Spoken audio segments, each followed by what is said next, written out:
Special thanks to the K Family Foundation, lead underwriters for MOSAIC.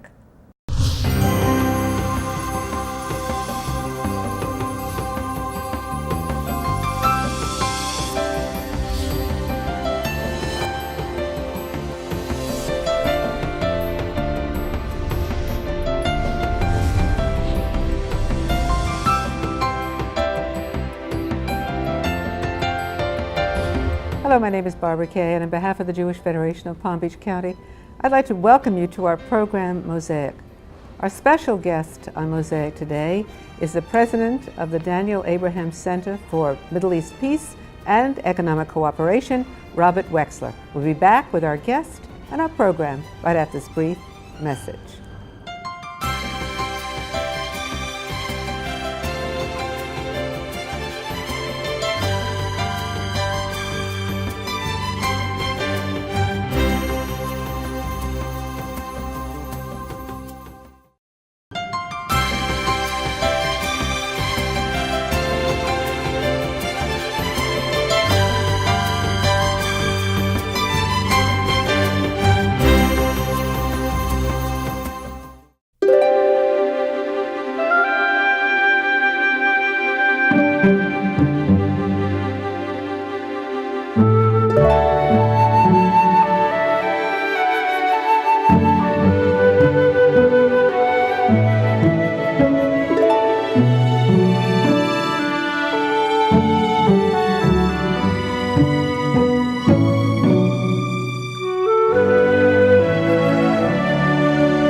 Thanks to your support, Federation maintains the fabric of the Jewish community.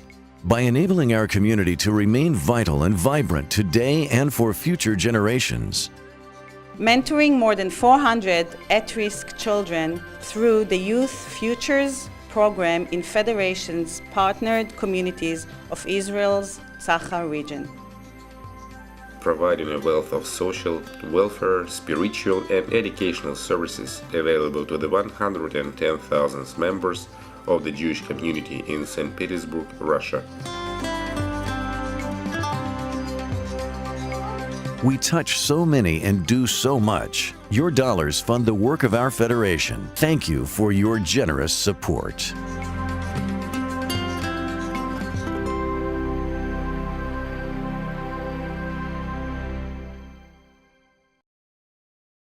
Welcome back to MOSAIC, and welcome back to you. Thank you. Listen, I should have called you Congressman. No. My goodness, 7 terms in the Congress representing Florida, the 19th District. Now you're the president of the Daniel Abraham Center for Middle East Studies and also Economic Cooperation. Why the change? Well, serving in the United States Congress, as well as serving in the Florida Senate, for me was a privilege of a lifetime. Something I love, something I cherished in terms of a opportunity in the context of one's profession. But for me, at that time, about 2 years ago, at the age of 48, it was time to make a change. My wife and I are blessed with 3 children. Our oldest having been in college, our son now starting college, and a younger daughter behind. And it was time to move into the private sector, so to speak. And the opportunity that Danny Abraham provided to me to head up his Center for Middle East Peace was a unique opportunity, and I have grown to both respect and admire Mr. Abraham for 14 or 15 years. And I decided to let someone else, and in this case Ted Deutsch, do a very good job as a United States Congressman after me. Okay, so you feel satisfied, but it's interesting. I think it's, you've been involved with the Middle East, and you've been all through the Middle East many times, under many presidents. But working with the center is a little bit different. Explain, first of all, what's the mission of the center, even though it says what the mission is. How do you really work? The mission of the Abraham Center for Middle East Peace is actually quite succinct, and that is to help create the dynamic so that the governments involved, Israel, the Palestinian Authority, Lebanon, Syria, Egypt, Jordan, help create the dynamic so that an Israeli-Palestinian peace settlement can be achieved and a broader Israeli-Arab settlement can be achieved. We believe that it is not only in the national security interests of the United States to achieve an Israeli-Palestinian peace agreement, but also it is very much in the interests of the Israelis to do so as well. So actually, how do you function?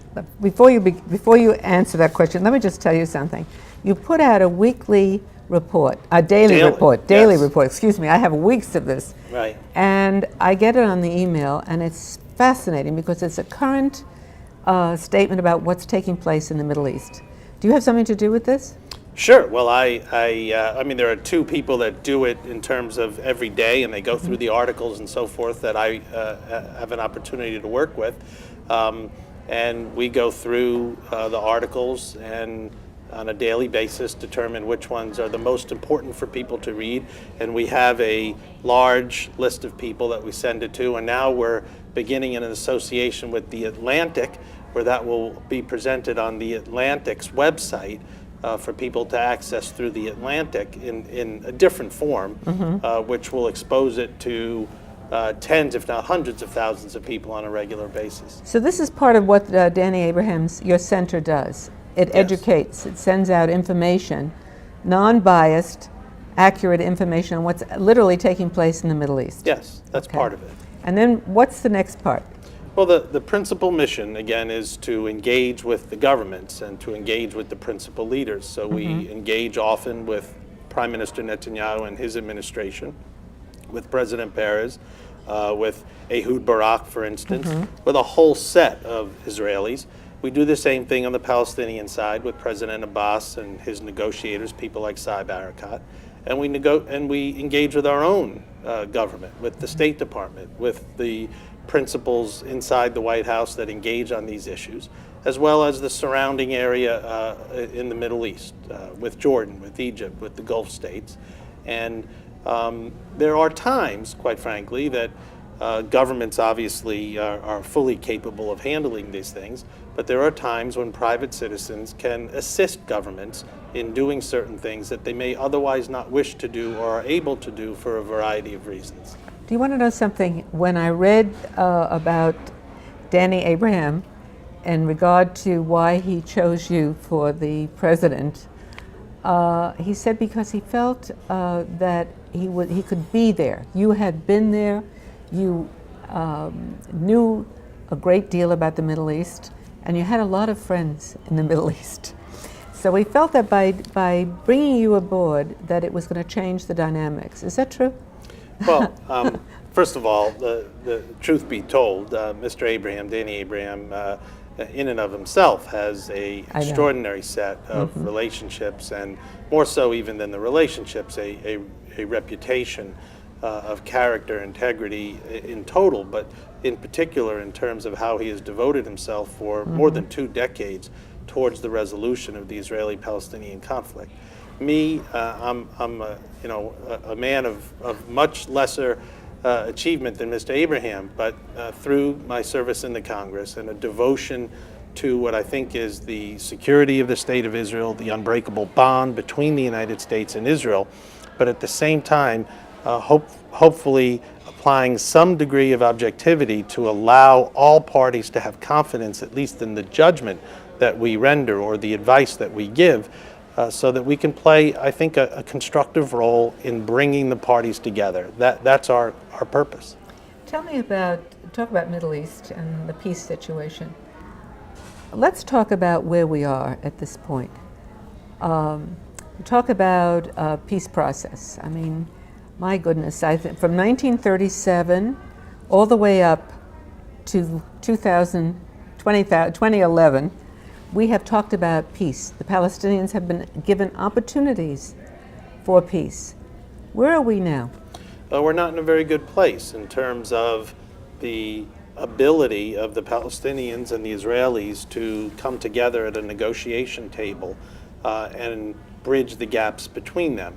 Having said that, though, Israel itself as a nation, in certain respects, of course, is very strong. Its military is strong. Its economic engine is a miracle. And its ability to project its interests are quite significant compared, for instance, obviously not in 1937, it wasn't yet in existence, but for the latter part of the 40s and the 50s and 60s, through 1967, that certainly was not the case. On the Palestinian side, there is some positive news. If you visit Ramallah today, the economy there too is booming. There are buildings going up, there are hotels going up, there is economic hope and opportunity for young people in the Palestinian areas in a way in which that hasn't been ever, for all intents and purposes. On the other hand, however, President Abbas, in my humble opinion, had several opportunities, not only through the years in terms of the Palestinians, but in the last year or so, to press his legitimate points. And instead, at this point, we find ourselves with President Abbas essentially refusing to go to negotiations, instead choosing to go to the United Nations, choosing instead to apply to groups like UNESCO within the United Nations, and avoiding direct negotiation with Prime Minister Netanyahu. Now, why would President Abbas do that, you might ask?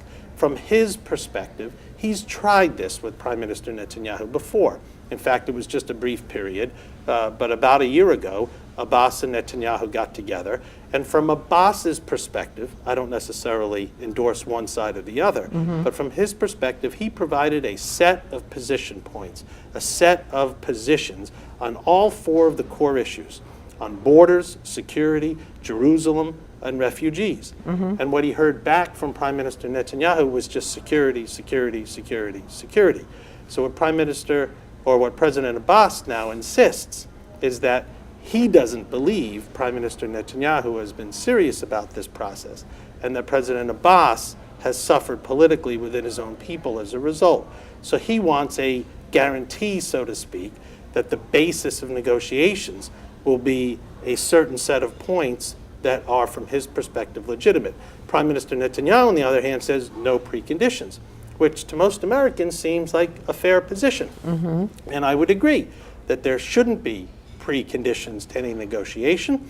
But what you must also then establish is that if you have no preconditions, that both sides then are earnest about putting forth programs and positions once they get to the negotiation table. Because for the Palestinians, the Fatah group, the more moderate group, simply going to negotiations, of course, subjects them to enormous criticism from their principal political opponent, which is now Hamas, unfortunately, in Gaza. Well, let me ask you something. The way you position this thing, Netanyahu then, you think, is not the right leader to lead Israel into an opportunity for a peace situation. Is that what you're saying? Not necessarily. First of all, I'm an American. It's not my place or my position to determine who the leader of the state of Israel is. Israel is a thriving, wonderful democracy, and as an American, I will respect and deal with whomever the Israeli Prime Minister is. Having said that, and I think Prime Minister Netanyahu, in many ways, I admired him when I was in the Congress. When I first got elected, he was the Prime Minister during his first Prime Minister term, and I admired him in many ways. He's strong, he's articulate, he's charismatic, and I still believe that in order to make peace, oftentimes it is a more strident, conservative, or right-wing coalition government or prime minister that can do that. Look at Prime Minister Begin. It's the Nixon goes to China syndrome. So on its face, I would not suggest that Prime Minister Netanyahu is not the right leader. However, when you look at certain choices that leaders make, you then can begin to develop a judgment. And unfortunately, where we stand today, and this isn't, anyone who says, oh, it's Netanyahu's fault, or it's Abbas's fault, or it's Obama's fault, it's no one man's fault or one person's fault, but each person plays its own role. And is Prime Minister Netanyahu doing everything that is conceivable that can be done in order to advance Israel's interest? After all, that is his primary objective. Yes. He, of course, would articulate a yes answer. I would suggest there have been lost opportunities on the Israeli side. For instance, why hasn't Israel actually provided more guidance in terms of borders? Israel has not provided a border plan. Where does Israel wish its borders to be?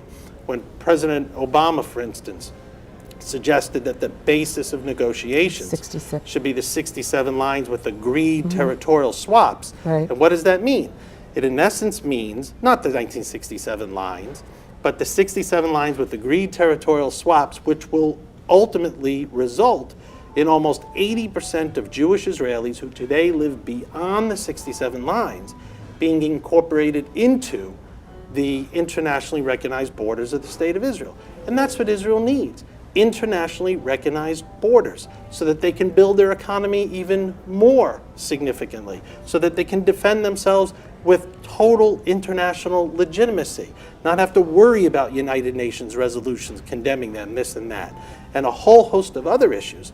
For all the people that suggest that Israel is apartheid, and I don't believe that it is, not in any sense or form, but at some point, I don't know if it's 3 years or 5 years or 10 years or 20 years, there are 200,000 plus Palestinians who live in East Jerusalem.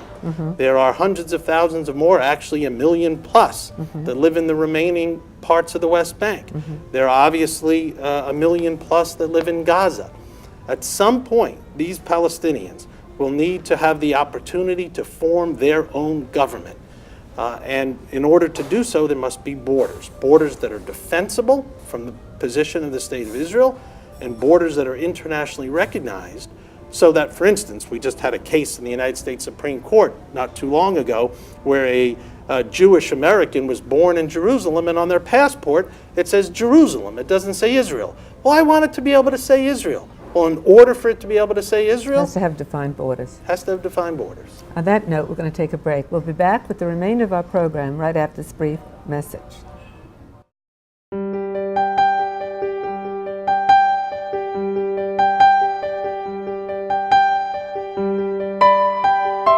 The Jewish Federation of Palm Beach County makes so much possible every day.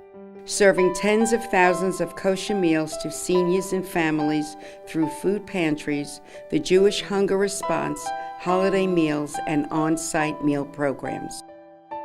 Operating the Jewish Community Assistance Network in 6 local communities to provide health, wellness, and social programs to more than 2,000 seniors.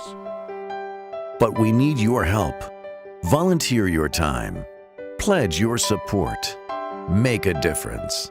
Thank you for your generous support. Thank you! Thank you! Thank you!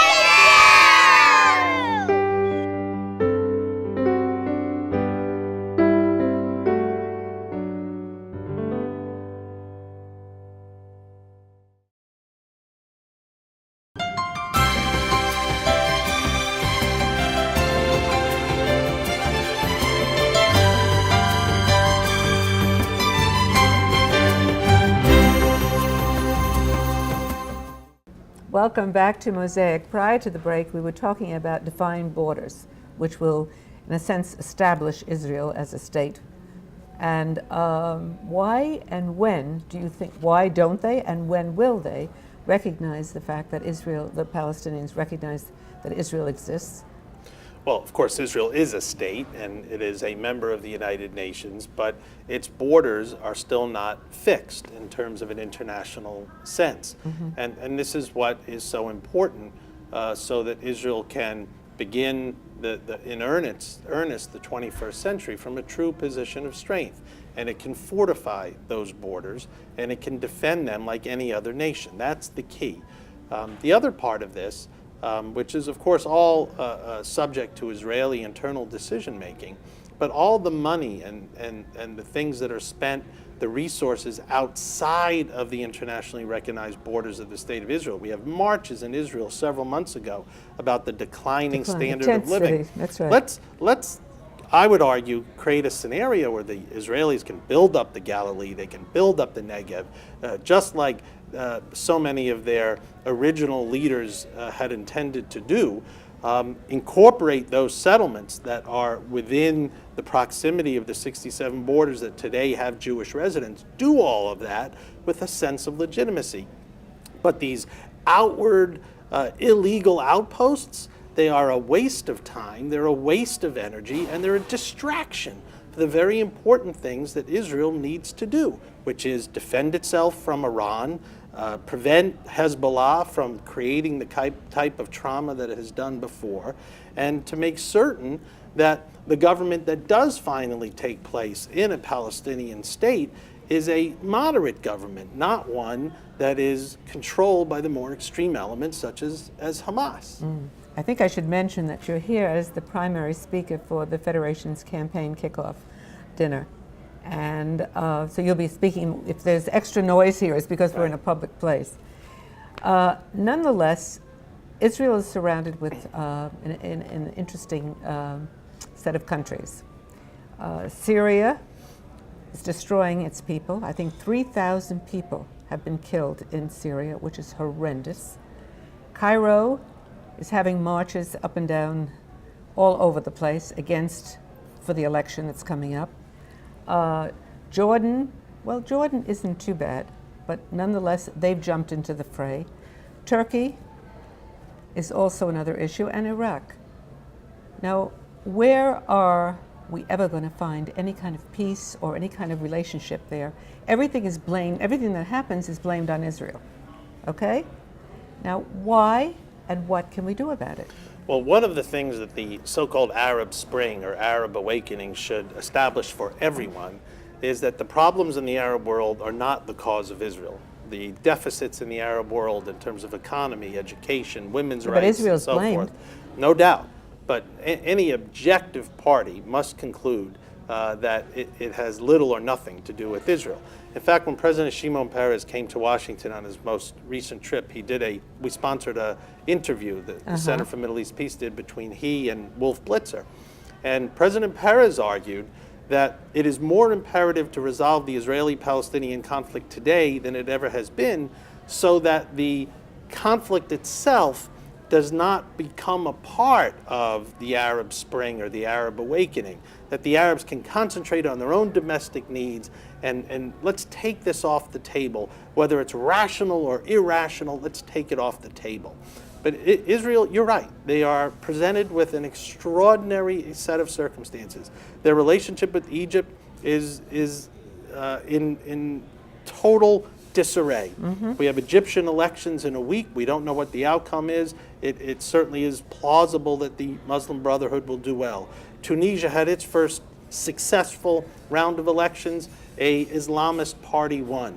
The future of Libya certainly is yet to be determined. And in Syria, we don't know where it'll end up, but if I had to guess, Bashar Assad's longevity is somewhat in jeopardy. But that's a wonderful opportunity. Here we have. So? Oh, absolutely.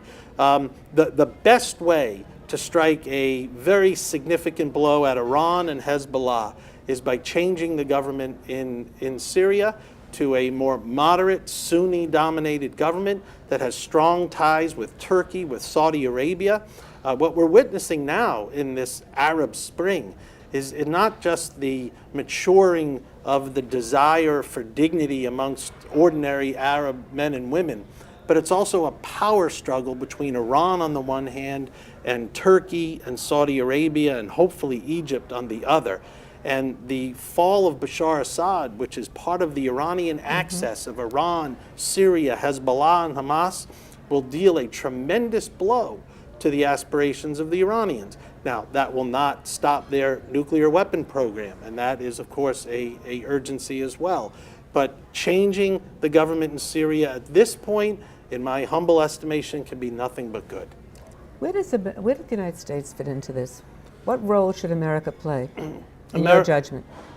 America should always stand on the side of freedom, should always stand on the side of individual liberty. We have an obligation, a responsibility, not just to ourselves, but I would argue to the world in that regard. But we also have our own interests, and we have to protect the interests of our allies, not the least of which is Israel. And we have to work to make certain that change is in fact not just chaotic or in fact dangerous, but that change is metered out in a way so that you have stability, that economies can continue to grow and flourish, that people do not become disassociated or excluded, but actually included. And we should not necessarily always be the leader, but we should work with allies like Turkey, with allies like Saudi Arabia, to ensure And you might argue, well, why Saudi Arabia? They're not a democracy. They don't necessarily respect individual freedom the way we would wish, and that's true. But they are obviously an extremely important economic influence and moderating influence in many respects in the region.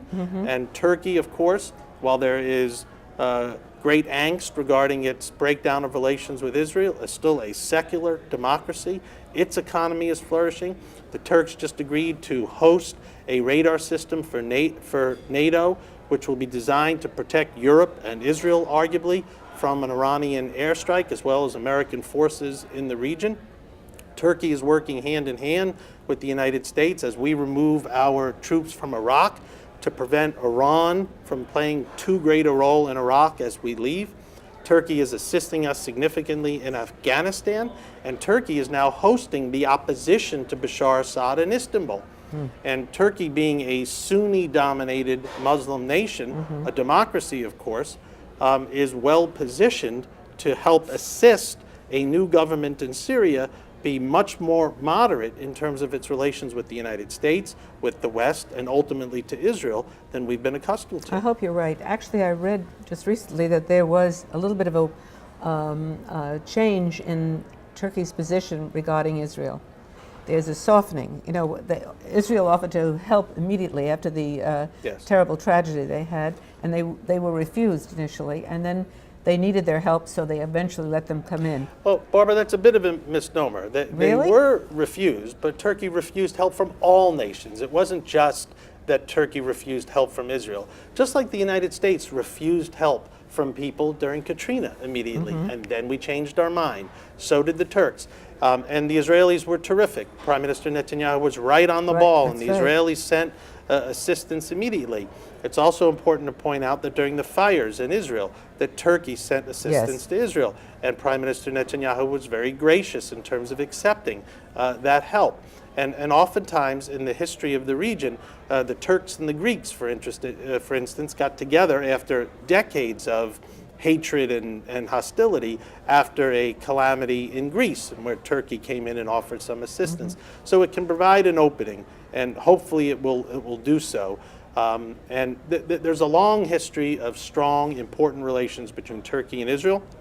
Even with Prime Minister Erdogan, he enjoyed a very close relationship actually with Prime Minister Olmert for many years, until the Israelis, I think correctly so, invaded and attacked back in Gaza finally after thousands of a barrage of missiles. But that caused a disruption of relations. The most important thing is that these two very important American allies repair their relations. You asked, what can America do? Assist them in getting back together. On that note, I'm going to say thank you very much. Thank you. And thank you for being with us as well. Be with us again next week when we have another look into the Jewish world. Goodbye from Mosaic.